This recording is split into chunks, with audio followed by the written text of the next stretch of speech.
Hai, kembali lagi dengan saya Yolanda Triska Ambarita, peserta Lasar CPNS PPSDM Sumatera Utara tahun 2022, angkatan 42, kelompok 4 dengan nomor absen 33. Di sini saya akan kembali menjelaskan penerapan core value tentang nilai kolaboratif dengan pengampu materi Ibu Yang Nurmalia SST MKes.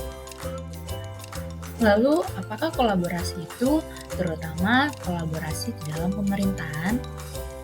Menurut Irawan 2017, kolaborasi merupakan sebuah proses yang melibatkan norma bersama dan interaksi saling menguntungkan antar aktor governance. Sebelum kita melakukan kolaborasi kepada orang lain ataupun instansi lain, tentunya kita harus mengetahui terlebih dahulu kriteria penting untuk memulai kolaborasi. Kriteria penting yang harus kita perhatikan untuk memulai suatu kolaborasi yaitu yang pertama, forum harus diperkuasai oleh lembaga publik ataupun lembaga lainnya. Yang kedua, peserta dalam forum termasuk aktor non-state. Yang ketiga, peserta terlibat langsung dalam pengambilan keputusan dan bukan hanya sebagai tempat untuk mengkonsultasikan oleh agensi publik. Yang keempat, forum secara resmi diatur dan bertemu secara kolektif. Yang kelima, forum bertujuan untuk membuat keputusan dengan konsensus bahwa jika konsensus tidak tercapai dalam praktik. Konsensus sendiri merupakan sebuah frasa untuk menghasilkan atau menjadikan sebuah kesepakatan yang disetujui secara bersama-sama antar kelompok atau individu setelah adanya perdebatan yang dilakukan untuk dapat mengambil keputusan.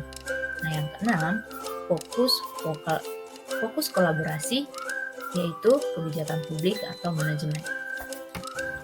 Setiap kita melakukan pekerjaan, tentu ada proses yang akan kita lakukan untuk mencapai pekerjaan itu, termasuk dalam menjalin kolaborasi. Adapun proses yang harus kita lakukan yaitu ada 5 tahap. Yang pertama, trust building, di mana trust building ini membangun kepercayaan dengan stakeholder mitra kolaborasi. Yang kedua, face-to-face dialog, yaitu melakukan negosiasi dan baik dan juga bersungguh-sungguh. Yang ketiga, komitmen terhadap proses, di mana pengakuan saling ketergantungan, sharing ownership dalam proses, serta keterbukaan terkait keuntungan bersama. Yang keempat, pemahaman bersama, di mana ini berkaitan dengan kejelasan misi, definisi bersama terkait permasalahan, serta mengidentifikasi nilai bersama.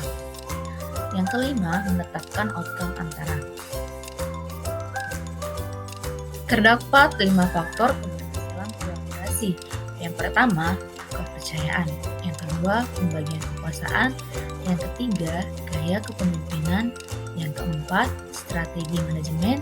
Dan yang kelima, formalisasi pada pencapaian kolaborasi yang efisien dan efektif antara entitas publik. Selain faktor keberhasilan, tentu ada juga faktor penghambat dalam kolaborasi. Kolaborasi menjadi terhambat ketika tidak adanya kejelasan batasan masalah karena perbedaan pemahaman maupun kesepakatan dalam kolaborasi. Yang kedua, dasar hukum kolaborasi tidak jelas.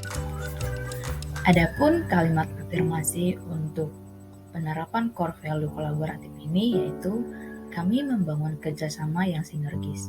Dengan kata kunci ada 2. Yang pertama, kesediaan kerjasama. Yang kedua, sinergi untuk hasil yang lebih baik. Panduan perilaku kolaboratif. Yang pertama, memberi kesempatan pada berbagai pihak untuk berkontribusi. Yang kedua, terbuka dalam bekerja sama untuk menghasilkan nilai tambah. Nah, yang ketiga, menggerakkan pemanfaatan berbagai sumber daya untuk mencapai tujuan bersama. Nah, di sini saya akan menampilkan video yang mengimplementasi core value kolaboratif yang saya lakukan di OPD saya, yaitu Dinas Ketahanan Pangan dan Pertanian, dengan contoh kolaborasi yang kami lakukan yaitu dalam penanganan penyakit mulut dan kuku pada ternak ruminansia berkuku belah. Sebelum saya menampilkan video kolaborasi kami, terlebih dahulu saya akan menjelaskan dasar hukum untuk dilakukannya kolaborasi ini. Adapun dasar hukum dalam pengimplementasian kolaborasi ini, yaitu saya mengambil 3 dasar hukum. Yang pertama, berdasarkan Peraturan Pemerintah Nomor 47 Tahun 2014 tentang penanggulangan penyakit hewan. Yang kedua, berdasarkan Keputusan Menteri Pertanian Republik Indonesia Nomor 559 KPTS PK 300 M7 2022 tentang penandaan dan pendataan hewan dalam rangka penanggulangan penyakit mulut dan kuku. Nah, yang ketiga, berdasarkan Keputusan Wali Kota Tebing Tinggi Nomor 520/1055 tahun 2022 tentang pembentukan Satuan Tugas Pengendalian Penanggulangan dan Penanganan Penyakit Mulut dan Kuku pada Ternak di Kota Tebing Tinggi.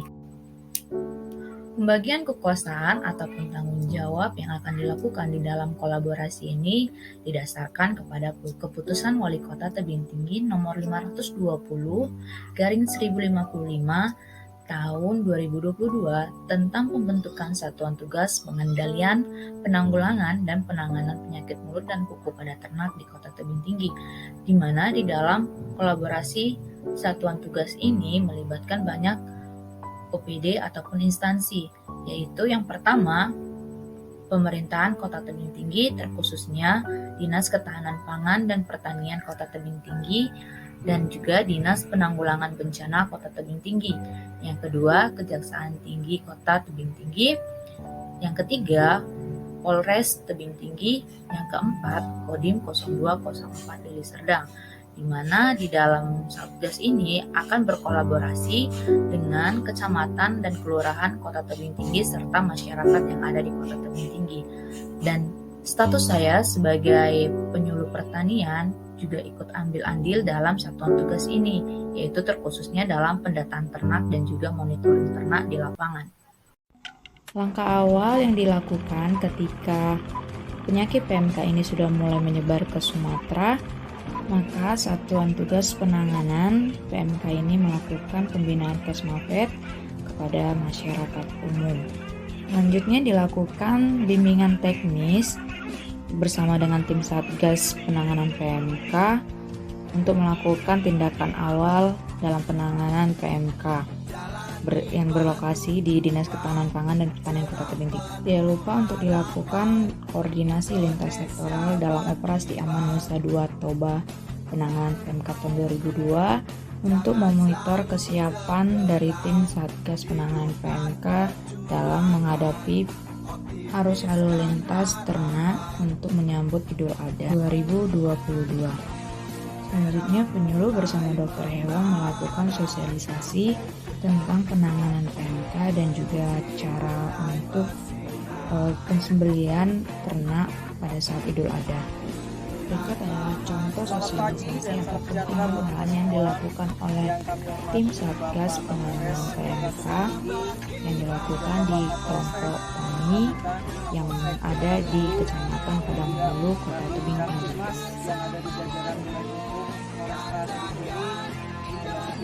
Bapak Ibu dari Kecamatan, Kelurahan, Kepala Lingkungan, Babinsa, dan KP13, juga Bapak Ibu kelompok tani kami, para pengurus pertanian, dan seluruh keluarga besar Dinas Ketahanan Adapun maksud dan tujuan kami datang untuk mengunjungi lokasi ini adalah karena kita sama-sama sudah mengetahui sebagaimana yang sudah disampaikan oleh Bapak Instruksi Menteri dalam instruksi Kementerian Pertanian bahwa penetapan wabah status untuk penyakit mulut dan kuku dan juga LSD, lampi skin disease atau cacar ya, ataupun bentol-bentol di kulit. Nah, ini pertama sekali PMK ini terjadi di Jawa Timur, untuk di Sumatera Utara, di Stabat dan di Susutuan. Dan untuk asal muasalnya itu adalah dari Aceh Tamiang. Nah, Aceh Tamiang berbatasan dengan Stabat, ya, Langkat. Nah, ini terkenalah ada sampai dengan saat ini data yang terkonfirmasi ada 11 kabupaten kota yang sudah terkonfirmasi untuk PMK dan LSI. Tetapi untuk Kota Tebing Tinggi pada saat ini masih mau bentuk PMK. Tetapi untuk LSI, latih skin disease itu cacar kulit itu sudah ada terkena di beberapa ternak hewan kita. Tetapi Bapak Ibu kelompok tani kami tidak perlu resah terhadap penyakit mulut kuku yang sebagaimana yang kita hadapi saat ini. Asalkan Bapak-bapak kelompok tani kami di sini kita bekerja sama memberikan informasi. Jangan sampai ternaknya terkena sakit dulu baru diinformasikan kepada kita. Kita akan membantu penanganan PMK ini kepada Bapak Ibu kelompok tani. Yang kedua kami tekankan jangan panik selling. Artinya dengan desas-desus PMK ini Bapak Ibu buru-buru mau jual ternak sapinya. Karena memang bukan hanya kita saja yang mengalami hewan-hewan kita, terutama untuk hewan-hewan ruminansia seperti ternak sapi, kambing, domba, dan ternak babi. Nah ini menyerang hewan-hewan ruminansia sebagaimana yang ada disebutkan di dalam instruksi pertanian Republik Indonesia. Nah, kami juga berkoordinasi dengan pihak Polres Tebing Tinggi. Kami juga nama pemerintah Kota Tebing Tinggi mengucapkan terima kasih kepada Bapak Kapolda, Bapak Kapolres Tebing Tinggi dan jajarannya yang begitu perhatian, yang tetap siaga dan tanggap membantu pemerintah, terutama dalam penanganan penyakit mulut dan kuku. Besar harapan kami kita dapat lalui ini bersama. Kita sama-sama berdoa, mudah-mudahan kita Kota Tebing Tinggi ini bisa mempertahankan zona hijau. Bisa mempertahankannya supaya kita juga, karena ini PMK ini dan LSI ini sangat berdampak kepada sosial ekonomi masyarakat Kota Tebing Tinggi juga. Artinya saya menghimbau lagi jangan panik selling, tidak buru-buru menjual sapinya karena penyakit PMK ini dan LSI ini bisa disembuhkan. Ya, jadi yang penting penanganannya tepat waktu, obat yang diberikan tepat, tidak panik. Nah kemudian kepada Bapak Kapolres dan pihak dari Babin Kamtipmas, Polsek, ini kita sudah bersama dengan penyuluh pertanian kita melakukan pendataan untuk ternak sapi, kambing, domba, dan ternak babi. Mohon kerjasamanya kepada masyarakat di sini melalui pemerintah kecamatan dan kelurahan, kepala lingkungan dapat membantu kami untuk pendataan ternak-ternak kita supaya kami nanti ke depannya apabila nanti vaksin ke depannya ada, ini bisa kita data. Jadi artinya semua kita data by name, by address, by pemilik untuk ternak sapi. Dan juga kepada Bapak Kapolres, kita nanti ke depannya ada tim gugus tugas yang selalu berkoordinasi ya kepada peternak ya Pak ya, tolong supaya menjaga kekompakan di dalam kelompok ya, selalu merapatkan dengan penyuluh pertanian supaya untuk penanganan PMK dan LSI ini bisa kita tangani di tebing tinggi. Mudah-mudahan zona hijau ini bisa tetap kita pertahankan. Saya percaya bersama kita masih bisa. Mungkin itu saja yang dapat kami sampaikan kepada kita pada kesempatan ini, dan kami nanti selanjutnya dari Dinas Ketahanan Pangan dan Pertanian Kota Tebing Tinggi akan melakukan penyemprotan disinfektan. Disinfektan yang diberikan ini boleh berupa deterjen, boleh berupa bike-clean atau turunan dari formalin. Ya, disemprotkan di. Ini merupakan contoh kolaborasi tim Satgas Penanganan PMK kepada kelurahan-kelurahan yang ada di Kota Tebing Tinggi, terutama di Kecamatan Rambutan, dan juga kolaborasi bersama masyarakat dalam percepatan vaksinasi kepada ternak-ternak yang berkuku belah. Demikian video yang dapat saya sampaikan untuk penerapan core value kolaborasi. Terima kasih telah menonton. Jangan lupa like, share, dan subscribe ya. Dan nyalakan notifikasinya ya untuk video-video selanjutnya. Sampai ketemu.